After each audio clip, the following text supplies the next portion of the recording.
পুরুষের ভাগ্যে কি আর এমন মেয়ে জোটে?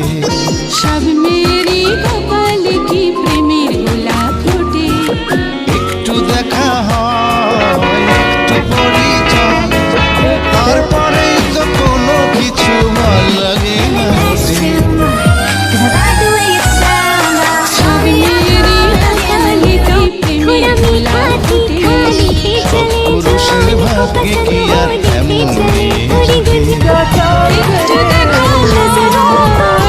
পরিচয়, তারপরেই তো কোনো মেয়েদের কিছু রান্না শেখার যে ভাল ব্যাপারটা লাগে না এটা মোটে। আসলেই সুন্দর। যে মেয়ে বলে আমি রান্না করতে পারি না, আমার